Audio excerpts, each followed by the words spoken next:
Hello बच्चों, स्वागत है आपका आज के इस वीडियो में, जहां हम बात करेंगे क्लास 11th की फिजिक्स के डायमेंशनल एनालिसिस चैप्टर की। और इसमें जो टॉपिक पढ़ना है वो है एप्लीकेशंस ऑफ डायमेंशंस। विमा के जो हमको उपयोग पढ़ रहे थे पिछले वीडियो में, एक हम पढ़ चुके हैं, आज हमको उसके आगे के दो पार्ट देखने हैं और आज ये चैप्टर खत्म होने वाला है। मैं हूं सौरभ पांडे और आप देख रहे हैं सौरभ फिजिक्स। चलिए शुरू करते हैं हम लोग आज का ये वीडियो। देखिए बच्चों, हम लोग इस चैप्टर में क्या क्या पढ़ चुके हैं, एक बार इसको हम लोग रिकॉल कर लेते हैं, फिर आगे बढ़ते हैं, फाड़ कर रख देते हैं, बिल्कुल आज ये चैप्टर खत्म कर देते हैं पूरा। हम लोग इसके सबसे पहले वीडियो में पढ़ चुके थे फिजिकल क्वांटिटीज क्या होती हैं, फंडामेंटल, ड्राइव्ड, सप्लीमेंट्री, सब कुछ पढ़ लिया था।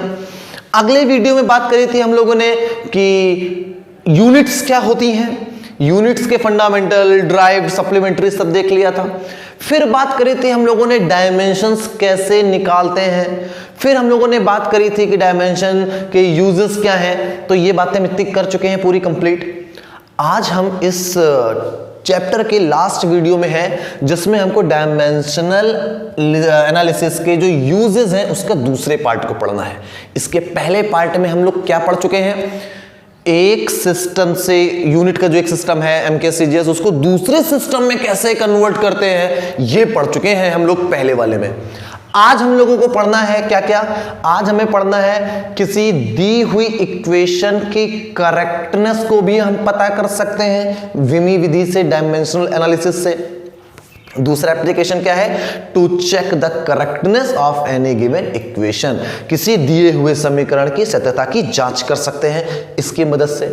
तीसरा एप्लीकेशन क्या है, तीसरा समझ गए ना, पहला हम इसके पहले वीडियो में देख चुके हैं, दूसरा और तीसरा हमको इस वीडियो में देखना है। अगर आपने पहला वाला वीडियो नहीं देखा है तो ऊपर आई बटन पर क्लिक करके आप उसको देख सकते हैं। तो दूसरा यूज हो गया करेक्टनेस। तीसरा हो गया हम यहां पर रिलेशन बना सकते हैं बहुत सारी फिजिकल क्वांटिटीज के बीच। सरल शब्दों में कहें तो हम फॉर्मूले बना सकते हैं विमी विधि से, to establish the relation among various physical quantities. हम बहुत सारी राशियों के बीच में हम रिलेशन को बना सकते हैं, फॉर्मूले बना सकते हैं। और इसके बाद इस वीडियो में हम लोग देखेंगे लिमिटेशन, इसकी जो सीमा है, इसकी भी अपनी कुछ एक बाउंड्री होगी, क्राइटेरिया होगा कि इसके आगे काम नहीं कर पाएंगे ये, हमें वो भी थोड़ा सा समझ लेना है। तो ये वीडियो थोड़ा सा हो सकता है लंबा हो जाए, लेकिन आप पूरा वीडियो देख लेंगे तो पूरी बातें क्लियर हो जाएंगी। डायमेंशंस बहुत आसान है, बहुत आसान होती हैं विमाएं। देखिए हम लोग सबसे पहले शुरू करते हैं अपना दूसरा एप्लीकेशन। पहला वाला तो हम पहले वाले वीडियो में देख चुके हैं, इसके पहले वाले में। देखिए बच्चों, अब हम लोग दूसरा यूज इसका स्टार्ट करते हैं, to check the correctness of any given equation, किसी दिए हुए समीकरण की सत्यता की जांच करना। इसको हम लोग देखते हैं, बहुत आसान है, ध्यान से समझना मेरी बातों को आप। ये वाला अगर आपको यूज समझना है तो ये आप ऐसे समझ लें कि ये किस पे डिपेंड करता है, इसका एक्चुअली जो मीनिंग है वो कहां से निकल के आएगा, ये निकल के आएगा प्रिंसिपल ऑफ होमोजेनिटी। अब तो आप लोग सोचोगे अरे सर जी आप पढ़ा ये रहे थे, कहां इसमें आ गए। कोई बात नहीं, बहुत आसान है, इसको समझ लेंगे तो ये अपने आप आ जाएगा। प्रिंसिपल ऑफ होमोजेनिटी बहुत आसान चीज है। क्या है प्रिंसिपल ऑफ होमोजेनिटी, ये क्यों पढ़ रहे हैं, ये वाला जो हमको यूज समझना है विमा का, ये कहना क्या चाह रहा है, आप इसको समझ ले, समझ जाएंगे अपने आप कि कहना क्या चाह रहा है। कि दूसरा वाला जो एप्लीकेशन होता है, दूसरा वाला जो यूज होता है वो डिपेंड किस पे करता है, ये जो डिपेंड है वो किस पे डिपेंडेंट है, वो प्रिंसिपल ऑफ होमोजेनिटी पर बेस्ड है, विमी समांगता के सिद्धांत पर बेस्ड है। ये समांगता का सिद्धांत होता क्या है इसको समझते हैं पहले। तो ये बहुत आसान है, एग्जाम्पल आप समझे। जैसे मान लीजिए आपके पास में 10 आम हैं और आपके पास में 3 अमरूद हैं। अब हम आपसे अगर कहें कि आपके पास, देखिए बच्चों, आप इस प्रिंसिपल को एक एग्जाम्पल के थ्रू से पहले समझते हैं। मान लीजिए आपके पास पहले से 10 आम हैं, 10 आम है, 10 मैंगोज हैं आपके पास। अब हमने आपको 3 आम और दे दिए, अब आपके पास में कितने आम हो गए, जाहिर सी बात है आपके पास में 13 आम हो गए हैं, 13 आम हो चुके हैं। कोई दिक्कत नहीं, आराम से आपने जोड़ दिया, यानी कि आपने लिखा 13 आम प्लस 10 आम प्लस 3 आम बराबर 13 आम।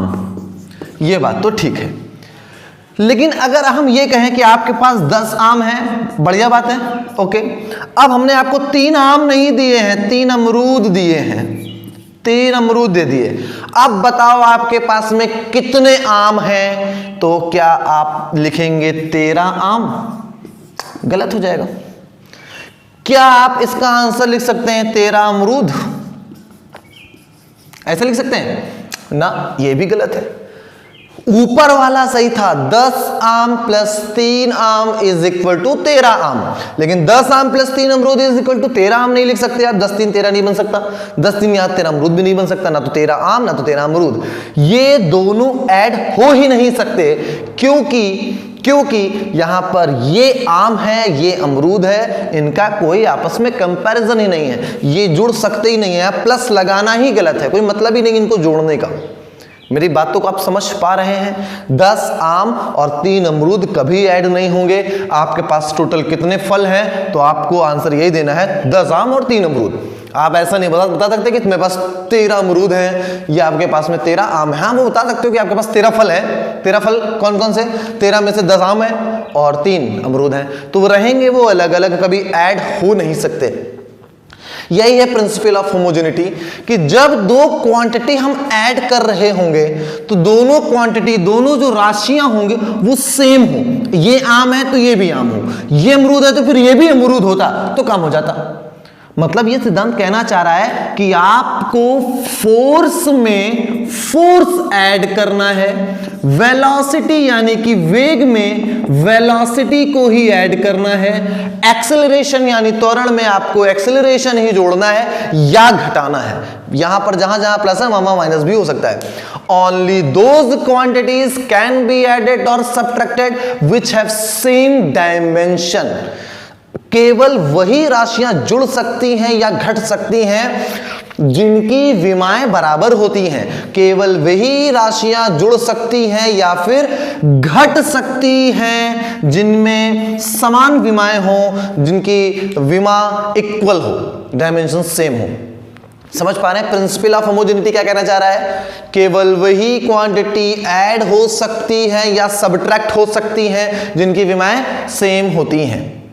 बात समझ आ रही है? Only those quantities can be added और subtracted which have same dimension. केवल वे ही भौतिक राशियां जुड़ सकती हैं अथवा घट सकती हैं जिनकी विमाएं समान होती हैं। कोई समस्या तो नहीं है ना आपको?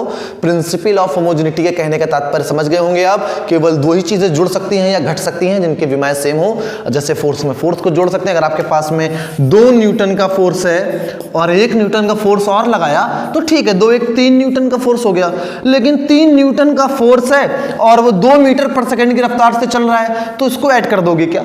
कोई फायदा नहीं है, ना कोई मतलब है ना कोई सेंस है, ये नॉनसेंस ही बात है। 3 newton plus 2 metre per second is equal to 5 metre per second या 5 न्यूटन। नो, इम्पॉसिबल, ये हो ही नहीं सकता। ये अलग क्वांटिटी है, ये अलग क्वांटिटी है, इसको ऐड करने की परमिशन फिजिक्स नहीं देती, डायमेंशन नहीं देता हमको, विमा नहीं देती है इसकी परमिशन कि आप अलग अलग क्वांटिटी को ऐड कर पाएं। तो आपने दुनिया में जितने भी फॉर्मूले देखे हैं जिसमें ऐड वाला सीन आता है, जैसे v बराबर u प्लस ए टी, अभी हम लोग देखेंगे कि ये टर्म और ये टर्म ऐड है ना, इनके बीच में प्लस है, तो प्रिंसिपल ऑफ होमोजेनिटी के अकॉर्डिंग इसकी डायमेंशन और इसकी डायमेंशन सेम होगी, होनी चाहिए। नहीं होंगी तो इनके ऐड करने का कोई मतलब है ही नहीं। तो अभी हम चेक करते हैं कि इसकी विमा सेम है कि नहीं। तो देखिए जल्दी से हम लोग पता करते हैं। देखिए हम लोग एक क्वेश्चन लेते हैं, ये जो अभी हमने थोड़ी देर पहले लिखा था कि क्या इनकी विमा वाकई में सेम है, डायमेंशन सेम है। तो v is equal to u plus a t, तो v is equal to u plus a t अगर आप करोगे तो v यानी कि वेलोसिटी, और वेलोसिटी की डायमेंशन कितनी होती है? lt minus 1। कैसे पता चला? वेलोसिटी का जो फॉर्मूला होता है वो होता है डिस्प्लेसमेंट अपॉन टाइम। तो डिस्टेंस का l, डिस्टेंस यानी कि लेंथ, टाइम मतलब टाइम, t ऊपर जाएगा lt माइनस 1, तो lt माइनस 1 ये u है। u को यहां पर कहा जाएगा इनिशियल वेलोसिटी, प्रारंभिक वेग। तो प्रारंभिक हो, अंतिम हो, बीच का हो, वेग तो है ना, वेलोसिटी है, इतना ही बहुत है। कहां जा रहे हो यार? इतना ही बहुत है, तो ये भी lt माइनस 1 ही रहेगा। बात समझ पा रहे हैं आप? वेलोसिटी LT माइनस 1, वेलोसिटी ये भी है, चाहे इनिशियल हो चाहे फाइनल हो, कोई मैटर नहीं करता, LT माइनस 1। एक्सेलरेशन का होता है LT माइनस 2। डायमेंशनल फॉर्मूला कैसे निकालते हैं एक्सेलरेशन का?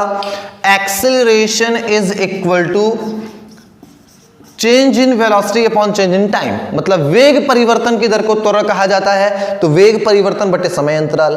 वेग की आप यहां पर डेल्टा से मतलब होता नहीं है, तो वेग की डायमेंशन हो गया LT माइनस 1, ये T ऊपर चला जाता है तो T माइनस 1 हो जाता है। टाइम एक नीचे पहले से ही है, ये भी ऊपर जाएगा T माइनस 2 बना लेगा, और इंटू ए का हो गया इंटू में T, तो टाइम का T, 2T में से एक T घट जाएगा क्योंकि माइनस का 2 ये प्लस का 1 है, तो ये बचेगा LT minus 1, LT minus 1 plus ये आ गया LT माइनस 1। ओके, क्या आप देख पा रहे हैं कि यहां पर LT माइनस 1 आया इसका, और इसका भी सॉल्व होकर के LT माइनस 1 ही मिला, तो दोनों के LT माइनस 1 ही आ गए, यानी कि ये दोनों क्वांटिटी ऐड है। इसका मतलब ये सत्य है कि दोनों की डायमेंशंस 100% करेक्ट, सॉरी सेम होंगी, इक्वल होंगी। जो डायमेंशन इसकी है वही डायमेंशन इसकी भी होगी, यानी कि ये वेलोसिटी का टर्म था LT माइनस 1, ये भी वेलोसिटी का टर्म था LT माइनस 1। ये वेलोसिटी नहीं थी, लेकिन हमको ये पता है कि ये टर्म वेलोसिटी के साथ ऐड है, तो कहीं ना कहीं ये वेलोसिटी जैसा है और इसकी डायमेंशन वेलोसिटी जैसी ही है, और ये सत्य है। वेलोसिटी की डायमेंशन LT माइनस 1, AT भी वेलोसिटी की तरह ही है और उसकी डायमेंशन भी बन गई LT माइनस 1। कोई भी इक्वेशन ले ले, और एक ले लेते हैं, चलिए इसको रफ कर देते हैं, थोड़ी जगह बना लेते हैं हम लोग। एक क्वेश्चन और लेते हैं। आपने इसी में एक देखा है इक्वेशन सेकेंड जो होती है मोशन की, S बराबर UT plus half AT square. चलो इसका निकालते हैं, निकाला जाए। ये क्या है S मतलब यहां पर विस्थापन है, डिस्प्लेसमेंट। डिस्प्लेसमेंट एक तरह की लेंथ है, लेंथ का dimensional formula L। Okay, velocity का भी निकाला था LT माइनस 1। देखिए डायमेंशंस आपको निकालना अगर नहीं आता है तो गड़बड़ हो जाएगा। डायमेंशन निकालना आपको आना चाहिए, ये प्रैक्टिस से आएगा। आपको हमने वीडियोस में निकलवाना बताया है, आप देख सकते हैं उस वीडियो को भी आई बटन पर क्लिक करके। और बाकी अगर आपके पास बुक्स हैं तो बुक को निकालिए और आप प्रैक्टिस करिए। फॉर्मूला मैटर नहीं करता, डायमेंशंस निकालना आना चाहिए आपको कि डायमेंशन निकाली कैसे जाती है। LT माइनस 1, टाइम का T, हाफ एक कांस्टेंट है। कांस्टेंट के डायमेंशनल फॉर्मूले नहीं हुआ करते क्योंकि फिजिकल क्वांटिटी तो कोई है नहीं, फिजिकल क्वांटिटी के होते हैं ये। 1/2 कांस्टेंट हटा दो। एक्सेलरेशन अभी निकाला था लोगों ने LT माइनस 2, टाइम का T स्क्वायर लगा है तो 2, T minus 1 T A plus 1 cancel, T minus 2 T plus 2 cancel, L केवल L। यहां पर भी दोनों के सेम आ गए, इसका भी L इसका भी L, तभी वो जुड़ पाए। तो प्रिंसिपल ऑफ होमोजेनिटी कहती है, समांगता का सिद्धांत कहता है कि केवल वे ही क्वांटिटी आप ऐड कर पाएंगे या सबट्रैक्ट कर पाएंगे जिनकी डायमेंशन सेम होती है, इक्वल होती है, अदरवाइज वो घट नहीं सकते, जुड़ नहीं सकते। To check the correctness of any given equation, बात तो इसकी कर रहे थे, बस काम हो गया। ये कहता है, ये कहना चाह रहा है कि कोई इक्वेशन अगर करेक्ट है, परफेक्ट है, तो उसके हर टर्म की डायमेंशन सेम होगी। ये क्या बताता है? To check the correctness of any given equation कैसे करते हैं, कैसे पता लगाएं कि कोई इक्वेशन करेक्ट है या नहीं। तो ये आपको पता चलेगा, उसके जितने इक्वेशन में टर्म आ रहे हो, हर टर्म की आप डायमेंशन निकालिए। हर टर्म की डायमेंशन कैसी आनी चाहिए? सेम आनी चाहिए। The dimension of each term must be same of any equation on both sides. किसी भी इक्वेशन के दोनों साइडों में हर एक टर्म की इक्वेशन कैसी होनी चाहिए? सेम। तो जैसे यहां पर एक इक्वेशन है, एक टर्म यहां है इस तरफ 2 टर्म है, 1 और 2, तो इस तरफ का एक टर्म जिसकी डायमेंशन L, इस तरफ के 2 टर्म इनकी डायमेंशन L, इसकी डायमेंशन L, तो यहां L बराबर L प्लस L। तो यहां हर टर्म की डायमेंशन सेम है ना, यानी कि हम कह सकते हैं कि डायमेंशनली बैलेंस्ड है, विमीय रूप से ये बैलेंस्ड है, संतुलित है, यानी कि LHS is equal to RHS। तो ये क्या बन गई? ये हमारी इक्वेशन करेक्ट है, डायमेंशनली करेक्ट है। तो करेक्टनेस कैसे पता कर रहे हैं समझ आ रहा होगा आपको कि हम किसी दी हुई इक्वेशन का क्या करते हैं, हर टर्म की डायमेंशन निकालेंगे। हर टर्म की अलग अलग डायमेंशन सेम आनी चाहिए कि इस टर्म की अगर एल है तो हर टर्म की अब एल एल एल अगर आ गई तो 100% वो इक्वेशन डायमेंशनली करेक्ट है। एक मेरी बात को और आप समझेंगे,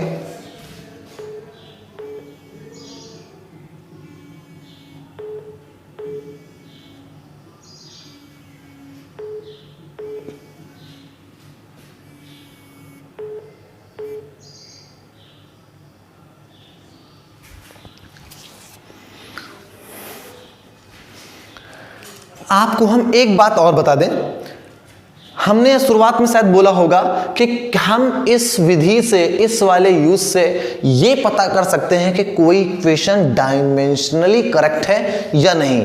हम ये नहीं पता कर सकते कि कोई इक्वेशन करेक्ट है या नहीं। इसका कहने का मतलब ये था, एग्जांपल आप इसी को समझें, जैसे मैंने यहां पर s बराबर UT plus half eighty square लिखा है, इसी तरह से अगर मैंने ये लिख दिया होता s बराबर यूटी प्लस एटी स्क्वायर, जाहिर सी बात है ये इक्वेशन करेक्ट है, वाली करेक्ट नहीं है। हाफ नहीं लगा है, हाफ होता है फॉर्मूले में, हम क्लास 9 में पढ़ चुके हैं, क्लास 11 में भी पढ़ेंगे हम लोग आगे। तो एस बराबर UT plus half eighty square, इसकी डायमेंशन निकालोगे तो यही आएगी ना, एस की एल रहेगा, u का lt माइनस 1 वेलोसिटी है, टाइम का t, एक्सेलरेशन का lt minus 2, t 2 cancel, t minus 1 cancel, तो l प्लस l।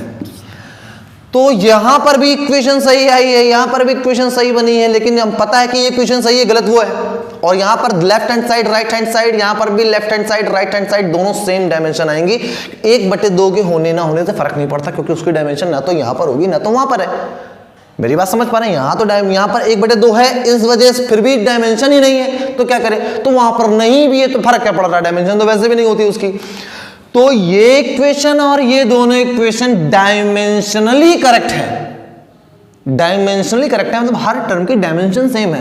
अब अगर हम बिल्कुल करेक्टनेस की बात करें एकदम सही है कि नहीं, तो फिर वो गलत है, क्योंकि उसमें कांस्टेंट की कमी है, 1/2 होता है, इसमें है उसमें नहीं है। तो ये बिल्कुल परफेक्ट है, डायमेंशनली भी करेक्ट है, वैसे भी करेक्ट है। ये वाली इक्वेशन डायमेंशनली तो करेक्ट है, डायमेंशन तो सेम है, लेकिन वैसे वो गलत है, फॉर्मूला वो गलत है।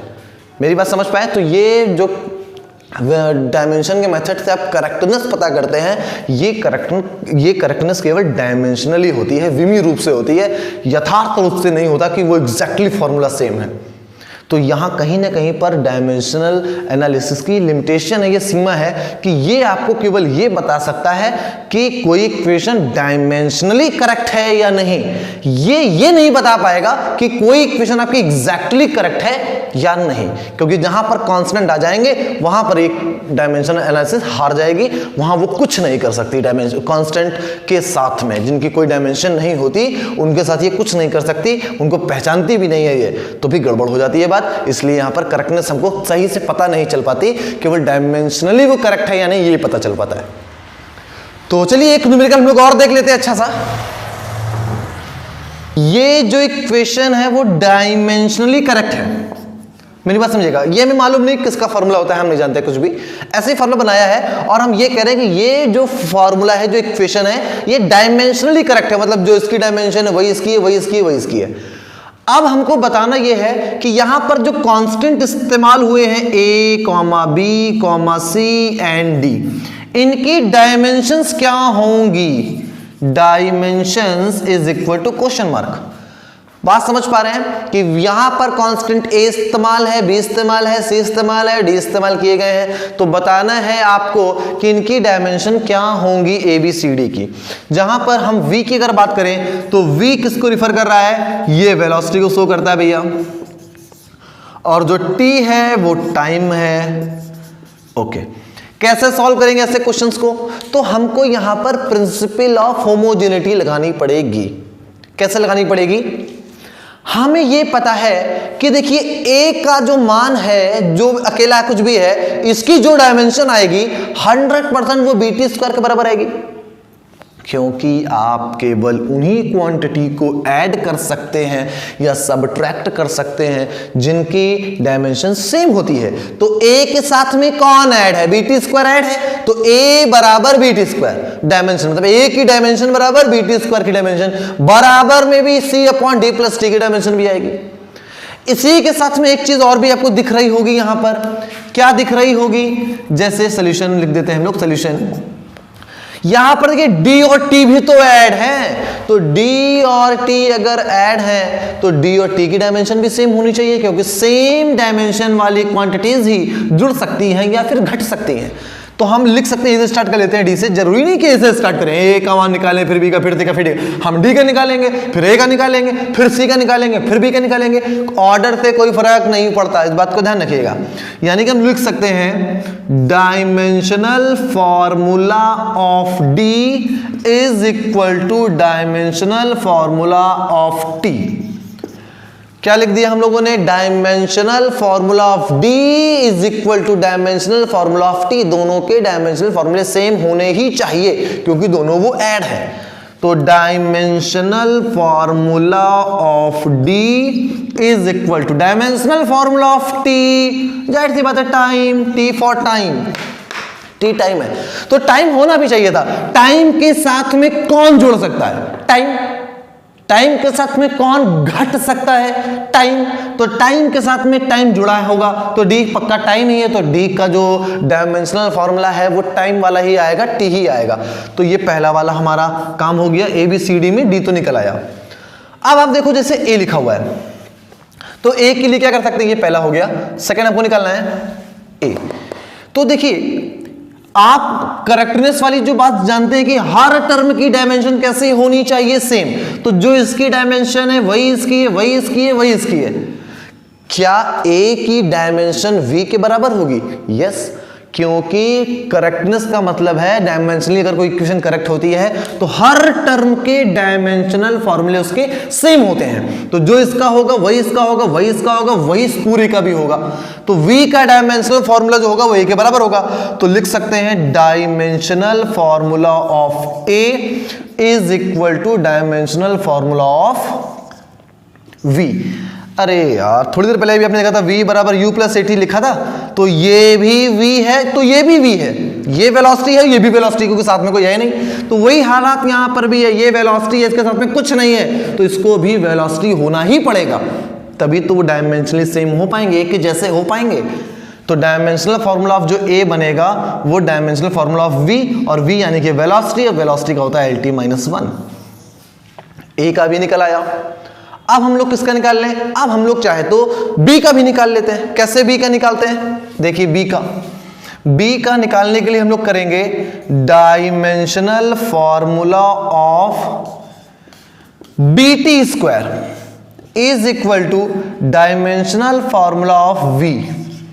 जो इसका डायमेंशनल फॉर्मूला है वही तो इसका है, या यहां पर हम ये भी लिख सकते हैं कि a का मालूम है, lt-1 आ चुका है, तो a का जो डायमेंशनल फॉर्मूला है वही bt स्क्वायर का भी है। तो bt स्क्वायर के बराबर v, सही है। तो b बराबर कितना आ जाएगा, v upon T square. T square को अपॉन में भेज दिया भैया, तो v का lt-1 और टी स्क्वायर का t2, और ये बन जाएगा lt-3, क्योंकि t2 ऊपर जाएगा, माइनस का 2, -1 पहले से ही है, तो t-3। अब हमको c का निकालना है, तो देखिए भैया c का निकालना कितना आसान है, रफ करने जा रहे हैं, अगर आप कुछ नोट करना चाहें तो नोट कर सकते हैं आराम से, स्क्रीन पॉज करके।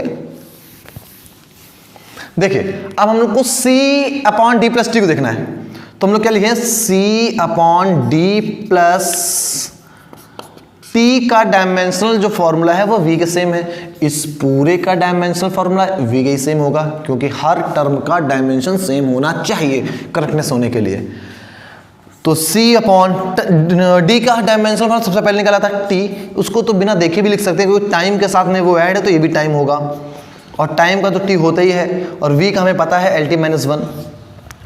c upon t plus T 2t, नहीं बच्चों ये 2t नहीं होगा, t प्लस टी डायमेंशन, तो टाइम के साथ में क्या जुड़ा, टाइम, तो क्या मिलेगा, टाइम, तो केवल t ही रहेगा। डायमेंशंस जुड़ करके 2 3 4 5 नहीं देती।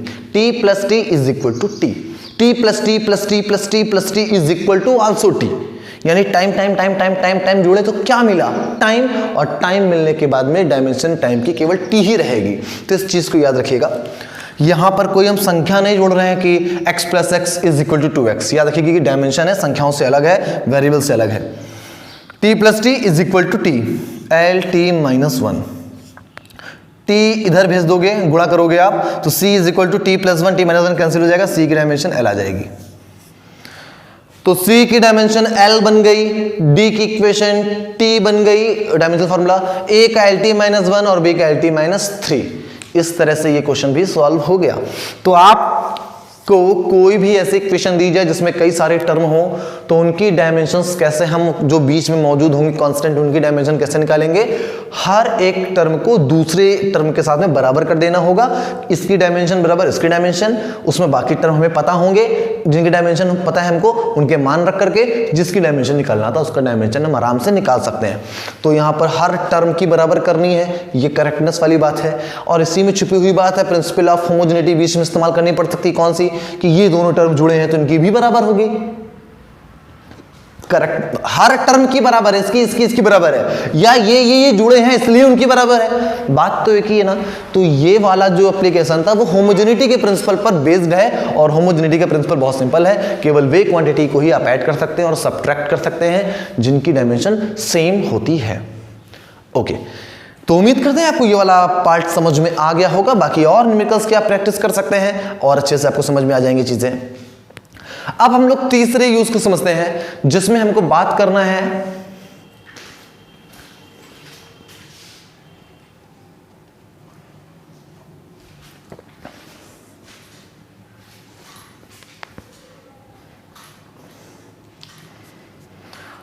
अब हम लोग तीसरे यूज की बात करते हैं, जिसमें हम बात करेंगे बहुत सारी क्वांटिटीज के बीच में रिलेशन को एस्टेब्लिश करना।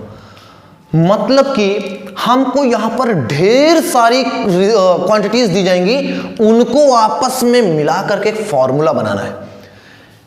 ऐसे समझो आप, जैसे कि हमको ये पता है कि एक जो क्वांटिटी है, हमको ये बता दे कि ये वाली क्वांटिटी किन किन क्वांटिटीज पर डिपेंड करती है, तो हम क्या निकाल सकते हैं, इसका रिलेशन सबके साथ में, इसका फॉर्मूला क्या बनेगा सबके साथ में मिला करके।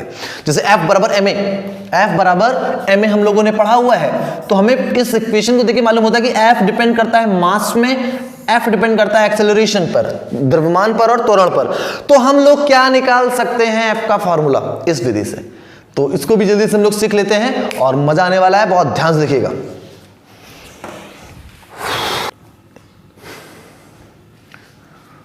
देखिए बच्चों, तीसरा और लास्ट यूज क्या है इसका, to establish the relation among various physical quantities. बहुत सी विभिन्न भौतिक राशियों के बीच में संबंध स्थापित करना। हम यहां पर बहुत सारी क्वांटिटीज के बीच में रिलेशन को फाइंड आउट करेंगे।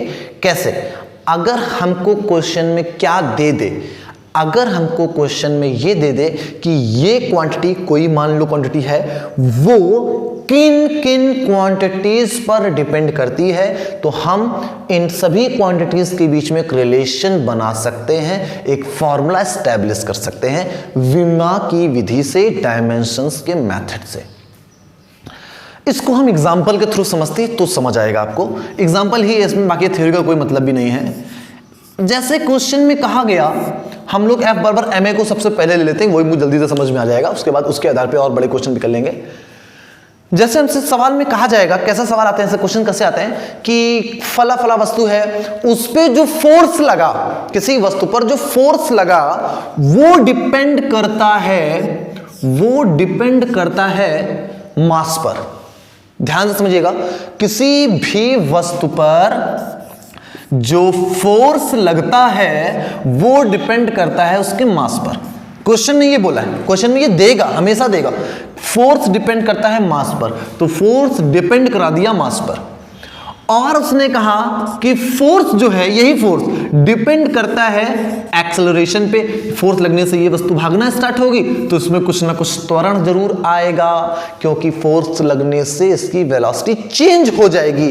वेलोसिटी चेंज हुई तो एक्सेलरेशन आ जाएगा, तो ये जो एक्सेलरेशन है वो फोर्स पे डिपेंड करेगा। और वैसे भी करेगा, सोच भी सकते हैं आप कि जितना ज्यादा फोर्स उतना ज्यादा वेलोसिटी में चेंज। तो फोर्स और एक्सेलरेशन डिपेंड तो करते ही हैं।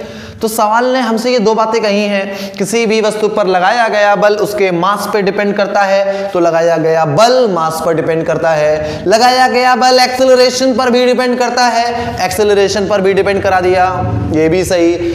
और हमसे क्या कहा जाता, अगर F का मास जो है वो टाइम पर डिपेंड करता तो हम टाइम भी लिख देते। तो जितनी बातें आपसे कहे कि भैया फोर्स M पर डिपेंड करता है, फोर्स A पे डिपेंड करता है, फोर्स इस पे डिपेंड करता है, फोर्स उस पे डिपेंड करता है, तो सब चीजों को हम ऐसे लिख लेंगे, डिपेंड करा दिया। प्रॉब्लम केवल इतनी है, हमको ये नहीं पता कि ये जो फोर्स है भैया मास पर डिपेंड तो करता है, कैसे डिपेंड करता है। हमको ये नहीं पता कि स्क्वायर लगना है यहां पर, ये नहीं पता कि यहां पर क्यूब लगना है, ये नहीं पता हमको यहां पर कि अंडर रूट लगना है। मतलब कुछ ना कुछ हो सकता है कि यहां पर पावर कोई ना हो, पावर 1 होगी, इसका मतलब ऐसा भी तो हो सकता है। तो हो सकता है कि जो उन्होंने लिखा हो वो सही हो, लेकिन इसके चांसेस बड़े कम हैं।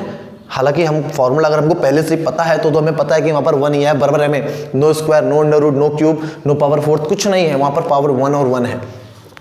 तो अगर हम वो ध्यान में रखेंगे तो हमको पता है फिर कि यहां पर कुछ नहीं आने वाला, पावर कोई घात नहीं आने वाली। लेकिन अगर हमने किसी ऐसे फॉर्मूले को ड्राइव करने वाले जिसके विषय में कभी सुना ही नहीं, यस हम यहां पर ऐसे फॉर्मूले भी ड्राइव करेंगे, ऐसे फॉर्मूले भी स्टैब्लिश करेंगे जिनको हमने पढ़ा ही नहीं है, जिनके तो हमने नाम भी नहीं सुने होंगे, और हम आसानी से कर लेंगे। देखते जाओ, पूरा वीडियो देखना, पूरा समझ आ जाएगा। तो यहां पर अभी हमको फॉर्मूले जब पता ही नहीं है आने क्या वाला है, तो हम ये डिसाइड नहीं कर सकते कि यहां पर स्क्वायर आने वाला है, क्यूब आने वाला है, रूट आने वाला है। हमको ये नहीं पता कि ये m सही से ऐसे ही आने वाला है कि 1/m आने वाला है, क्योंकि डिपेंड तो अभी भी कर रहा है वो। m का मान बढ़ेगा तो ये घटने लगेगा, तो चेंज तो हो रहा है ना, तो इसको बोलते हैं डिपेंड होना। तो ये नहीं पता, ऐसे ये नहीं पता कि ऐसे चेंज होगा, हमें नहीं पता। तो हम ऐसी दशा में यहां पर हम कुछ घाते मान लेते हैं, पावर a मान लें और पावर b मान लें। अब चूंकि यहां एक्सेलरेशन ले चुके हैं तो पावर a और b नहीं लेते हैं, हम पावर यहां पर x और y ले लेते हैं। कोई फर्क नहीं पड़ता, आप कोई भी कांस्टेंट मान लो, पावर x और y मान लिया कांस्टेंट, ओके।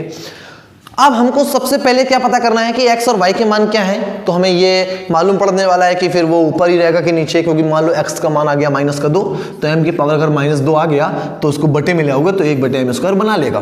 तो हमको x और y के मान पता करने, हमारी प्रॉब्लम सॉल्व। तो हम लोग अब क्या करते हैं, देखिए आगे रफ कर लेते हैं जल्दी से।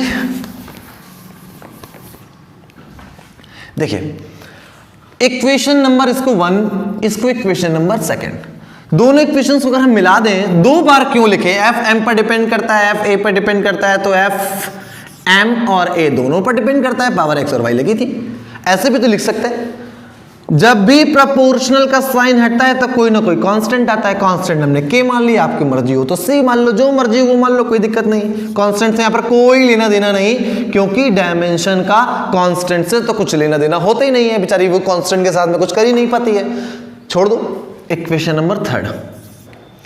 अब हम लोग क्या करते हैं, अब हम लोग दोनों साइड के डायमेंशनल फॉर्मूले लिखते हैं। तो देखो डायमेंशन का यूज करने वाले हो, डायमेंशंस के एप्लीकेशन देख रहे हो, तो डायमेंशनल फॉर्मूले तो लिखने पड़ेंगे हर क्वेश्चन में। इस बात को ध्यान रखना, पहला यूज हो चाहे दूसरा हो, चाहे ये लास्ट वाला तीसरा हो, डायमेंशनल फॉर्मूले तो आएंगे ही। फोर्स का डायमेंशनल फॉर्मूला क्या होता है, आप निकाल चुके थे, इसका होता है mLT-2। कांस्टेंट का कुछ नहीं होगा, मास का m हो जाएगा, m का तो m ही होता है, पावर x, एक्सेलरेशन यानी कि त्वरण का LT-2 हो जाएगा, मीटर पर सेकंड स्क्वायर होता है ना, तो मीटर पर सेकंड मीटर का है, बटे में सेकंड स्क्वायर यानी कि सेकंड की पावर -2 ऊपर जाकर -2, whole power y, mLT-2, m की होल पावर ये हो गई x, ओके, l की होल पावर ये y, t की पावर -2y, ठीक है। अब दोनों साइड में mLT और mLT है, यहां पर m की पावर ये, m की पावर ये, m की पावर ये, m की पावर ये, l की पावर ये, t की पावर ये। तो डायमेंशनली अगर ये इक्वेशन सही होगी तो दोनों तरफ के पक्षों की जो विमाएं हैं वो सेम आएंगी। सेकेंड वाला भी पढ़ा था ना हम लोगों ने, हर टर्म की डायमेंशन सेम होनी चाहिए। तो हर टर्म की, एक टर्म इधर है, एक टर्म इधर है, दोनों की डायमेंशन सेम है, तो लिख सकते हैं ऑन कंपेयरिंग, तुलना करने पर दोनों तरफ m की पावर x, m की पावर 1, तो x का मान आ गया 1, एल की पावर वाई, एल की पावर 1, तो y का मान भी 1 आ गया, बहुत बढ़िया। अब t को कंपेयर कराना तो करा लो, t की पावर -2y, t की पावर -2, दोनों सेम आएंगे, माइनस माइनस 2 2, तो y बराबर फिर से 1, एक तो निकाल ही चुके थे, तो चाहते तो यहीं पर छोड़ देते क्योंकि दो ही तो माने थे हम लोगों ने x और y, तो x और y निकल आए, तो तीसरी बार कंपेयर कराने की कोई जरूरत थी नहीं। अब ये x और y के जो मान निकल आए उनको हमेशा हम इस वाले इक्वेशन पे रख देंगे जहां पर k हमने माना है कांस्टेंट, तो जैसे ही पुट करोगे वैल्यू तो आ जाएगा f बराबर k m की पावर x a की पावर y, तो f is equal to k m की पावर x, x की वैल्यू 1, y की वैल्यू 1, तो f बराबर k m a। Formula f बराबर आपने ma पढ़ा हुआ है, f बराबर यहां पर k में आएगा क्योंकि डायमेंशन की प्रॉब्लम है कि वो कांस्टेंट की वैल्यू पता नहीं कर सकती, कांस्टेंट के साथ में कुछ छेड़छाड़ कर नहीं सकती, तो उसी कमजोरी की वजह से हमारे लास्ट में फॉर्मूले में क्या आ जाता है, k आ जाता है। तो ये जो तीसरा यूज है हमको ये बता रहा है कि f का जो मान है वो रियलिटी में किस पे डिपेंड करता है, मास पे और एक्सेलरेशन पे, विद पावर 1 और 1 पावर, ना स्क्वायर ना क्यूब ना रूट ना पावर फोर्थ, कुछ टेंशन वाली बात नहीं है। कांस्टेंट के साथ में कुछ नहीं है, कांस्टेंट हमेशा लिखा रहेगा ऐसे प्रश्नों में, अगर आप जानते हैं तो लिख सकते हैं, यहाँ पर तुमको पता है कि कांस्टेंट की वैल्यू 1 आने वाली है क्योंकि अब बराबर ma होता है, ma के साथ में कुछ नहीं होगा, वहाँ पर गुणे में 1 होगा, तो ma के गुणे में 1 करने के लिए k का मान कितना आएगा, 1 आएगा। अगर आपको पता है तो लिख सकते हैं, नहीं तो कोई बात नहीं, छोड़ दें, आप बराबर kma सही है।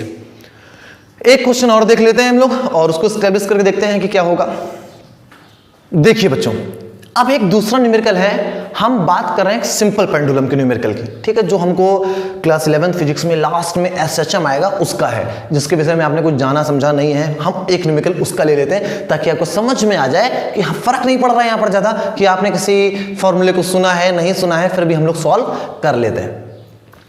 तो आप सिंपल पेंडुलम जानते होंगे, सरल लोलक, अरे वही जो आपके घरों में घड़ी में लगा होता है एक पेंडुलम, जो टिंग टिंग टिंग टिंग ऐसे चलता, याद है ना, पता है, देखा होगा, चलता रहता है ऐसे।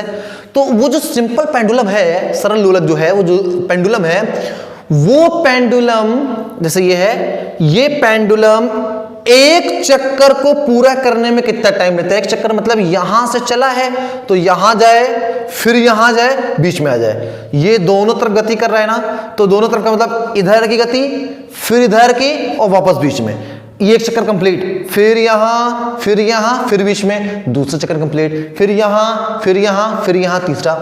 तो एक चक्कर को पूरा करने में जो ये टाइम लगाता है उसको टाइम पीरियड बोलते हैं, आवर्तकाल बोलते हैं। एक चक्कर को, पेंडुलम को पूरा करने में जो टाइम लगता है उसको क्या बोलते हैं, आवर्तकाल। पेंडुलम को जिस तरह से है अगर, तो यहां जाएगा, फिर यहां जाएगा और फिर यहां जाएगा, यहां यहां यहां, एक चक्कर को पूरा करने में जो टाइम लगता है उसको आवर्तकाल कहेंगे। तो ये आवर्तकाल किन किन बातों पर डिपेंड करता है, लेंथ पर, कितना लंबा पेंडुलम है, पेंडुलम की लंबाई, और डिपेंड करता है एक्सेलरेशन ड्यू टू ग्रेविटी पर, गुरुत्वीय त्वरण पर, जिसका मान 9.8 आपने सुना होगा, या 10 मीटर पर सेकंड स्क्वायर, कुछ ना सुना होगा, कुछ ना कुछ ऐसा ही आपने। तो इसका जो मान है वो लेंथ पर डिपेंड है, जी पर। अब फिर वही बात, हमको पता नहीं कैसे डिपेंड कर देगा, पावर अवर कुछ है कि नहीं, तो हमने पावर x और y मान ली, इक्वेशन 1 इक्वेशन 2 मान लिया।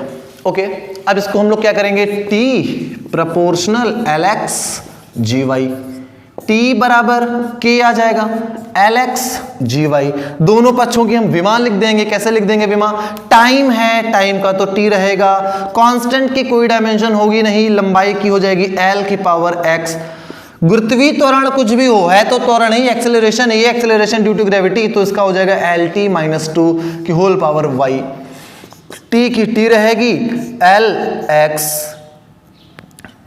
l की पावर y, t की पावर -2y। इसको हम लोग अब क्या लिख सकते हैं, t बराबर l, देखो l की पावर x और l की पावर y, तो बेस इनके सेम है, आधार इनके सेम है, घाते क्या होंगी, जुड़ जाएंगी, तो बेस सेम होने पर घाते ऐड हो जाती हैं।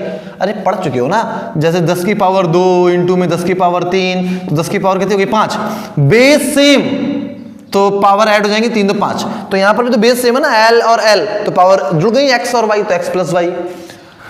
टाइम हो गया माइनस का 2y। ओके, अब एक तरफ t है और एक तरफ l और t है, तो t तो सही है, l नहीं है, तो आप इसको समझने के लिए ऐसे लिख सकते हैं कि l की अगर जरूरत है और l यहां नहीं है तो l की पावर 0 लिख सकते हैं। l की पावर 0 का मतलब किसी की भी पावर 0 वैल्यू 1, किसी की भी पावर 0 वैल्यू कितनी होती है 1, तो l की पावर 0 का मतलब हो गया 1, और 1 से तो गुणा करोगे टाइम में तो फर्क नहीं पड़ेगा, तो t का t लिखा रहेगा, तो ये l की पावर 0। अब कंपेयर कराना आसान है, l की पावर है x प्लस वाई, l की पावर है 0, t की पावर है माइनस का 2y और यहां t की पावर है 1, तो यहां से y का मान निकल के आ जाएगा माइनस का 1/2, और ये y का मान उठा करके यहां रखोगे तो x बराबर आ जाएगा प्लस का 1/2। x और y के अगर आपको मान मिल गए हैं हाफ और माइनस हाफ तो कोई प्रॉब्लम नहीं है, इस वाली इक्वेशन में रख दो जहां पर k मानते हैं, तो यहां से हमको टाइम का जो मान मिलेगा वो आएगा k l की पावर x यानी कि 1/2, j की पावर y यानी कि माइनस का 1/2। माइनस की जो भी घात हो हमेशा उसको आप नीचे ले जाओ तो प्लस की हो जाएगी। अब 1/2 का मतलब होता है रूट, जी की पावर 1/2 का मतलब इसका भी रूट, तो उसका मतलब हो गया k अंडर रूट l/g। खत्म, t का फॉर्मूला आ गया t बराबर k अंडर रूट के अंदर l/g। यहां पर k की वैल्यू हमको फिलहाल तो पता नहीं है, हमको का मतलब आपको नहीं पता, हमें पता है k का मान यहां पर 2π आता है, तो अगर आपको नहीं पता है k की वैल्यू तो उसको छोड़ दो, ऐसे ही सही हो जाएगा टाइम पीरियड। तो जब भी कोई पेंडुलम इस तरह से मोशन करता है तो उसका जो टाइम पीरियड होता है, टाइम पीरियड यानी कि आवर्तकाल, एक चक्कर को वो कितने टाइम में लगाएगा, ये चीज डिपेंड करेगी l पर और g पर, कांस्टेंट पर कोई डिपेंड नहीं, क्योंकि कांस्टेंट तो कांस्टेंट है। तो ऐसे ही कुछ न्यूमेरिकल्स इस पर आधारित हैं, आप चाहें तो अपनी बुक में ढूंढ करके ऐसे न्यूमेरिकल्स लगा सकते हैं, और कोई डाउट हो तो नीचे कमेंट में हमसे पूछ सकते हैं। बाकी नेक्स्ट वीडियो में हम एक बार फिर मिलेंगे इसी चैप्टर के साथ में, और कुछ बेहतरीन न्यूमेरिकल्स को हम लोग वहां पर सॉल्व करेंगे, अच्छे न्यूमेरिकल्स IIT लेवल तक के न्यूमेरिकल्स को हम लोग एक बार सॉल्व कर लेंगे। तो इस लेक्चर को खत्म करने से पहले एक बात और कर लेते हैं, इसकी लिमिटेशन, और लिमिटेशन मतलब सीमा इसकी क्या है कि विमा जो है वो कहां पर काम नहीं कर पाएगी, और वो आपको समझ आ रहा है कि कांस्टेंट के साथ में सबसे बड़ी समस्या, ये जो डायमेंशन है वो कांस्टेंट वाली जो वैल्यू है उसको हमें बता नहीं सकती, वो बता ही नहीं पाती कांस्टेंट वैल्यू वहां पर कितनी होगी, पहली समस्या। दूसरी समस्या, हम उससे ऐसे फिजिकल रिलेशन नहीं बना सकते, जैसे ये फिजिकल रिलेशन जो बनाते हैं, फॉर्मूले बनाते हैं, हम डायमेंशनल एनालिसिस से ऐसे फॉर्मूले नहीं बना सकते जिसमें साइन थीटा आता हो, लॉग एक्स आता हो, साइन थीटा मतलब sine cos tan cos x sec out, कोई भी ट्रिग्नोमेट्रिक फंक्शन आता हो, कोई भी लॉगरिथमिक फंक्शन आता हो, कोई भी एक्सपोनेंशियल फंक्शन आता हो, मतलब e की power x, log x, sine theta, cos theta, tan theta, इस टाइप के मैथमेटिकल टर्म अगर आ गए तो वो इक्वेशन हम प्रूफ नहीं कर पाएंगे, क्योंकि डायमेंशन लेस होती है, इनकी डायमेंशन ही नहीं होती। एक प्रॉब्लम है, अगली जो हम टर्म में न्यूमेरिकल बताएंगे आपको, उसमें ऐसे टर्म को भी हम शामिल करेंगे जिसमें साइन थीटा आता हो, e की पावर x आता हो, लॉग x आता हो, तब आपको ऐसे मालूम पड़ेगा कि ऐसे टर्म वाले न्यूमेरिकल्स को सॉल्व कैसे करते हैं, हालांकि उनकी डायमेंशन नहीं होती। तो वो न्यूमेरिकल की बात हम न्यूमेरिकल में कर लेंगे। अभी हम ये कह रहे हैं कि जिन टर्म में लॉग एक्स या फॉर्मूले में लॉग एक्स वगैरह आता होगा, उन फॉर्मूलों को हम प्रूफ नहीं कर सकते। ओके, हम इससे ऐसे रिलेशन को भी प्रूफ नहीं कर सकते जिसमें बीच में प्लस लगा हो या माइनस लगा हो, जैसे v बराबर u प्लस at। ये हम चेक तो कर सकते हैं कि वो डायमेंशनली करेक्ट है या नहीं, ये तो चेक कर सकते हैं। हाँ, अगर आप हमको ये बता दो कि v का मान इस पे डिपेंड करता है, इसको प्रूफ करो, हम नहीं कर पाएंगे डायमेंशन के मेथड से। वैसे तो उसको हम डेरिवेशन जानते हैं, हम अलग से प्रूफ कर लेते हैं मोशन में, लेकिन यहां पर उसको प्रूफ नहीं कर सकते आप। और भी अगली समस्या कि ये हमको जो डायमेंशन है वो हमको केवल ये बता सकती है कि कोई दी हुई इक्वेशन डायमेंशनली करेक्ट है या नहीं, विमीय रूप से वो सही है या गलत है ये बता सकती है, ये नहीं बता सकती कि वो इक्वेशन पूरी तरह से करेक्ट है या नहीं, ये एक समस्या है। तो कुछ इसकी लिमिटेशन है, सीमाएं हैं विमा की, जिनकी वजह से हम बहुत ज़्यादा काम नहीं कर सकते विमा के साथ में, कुछ लिमिटेशन काम ही कर सकते हैं। तो उसकी लिमिटेशन भी हो गई और चैप्टर हमारा इसी के साथ पूरी तरह से फिनिश्ड हो चुका है। अब हम बहुत जल्दी नेक्स्ट चैप्टर के साथ मिलेंगे, लेकिन अगले टर्म पर एक वीडियो और आपको मिलेगा जो इसी के न्यूमेरिकल पर बेस्ड होगा और उसमें न्यूमेरिकल हम 0 से लेकर के हाई लेवल तक के न्यूमेरिकल में जाएंगे और अच्छे खासे न्यूमेरिकल्स को सॉल्व करेंगे। तब तक के लिए ऑल द वेरी बेस्ट।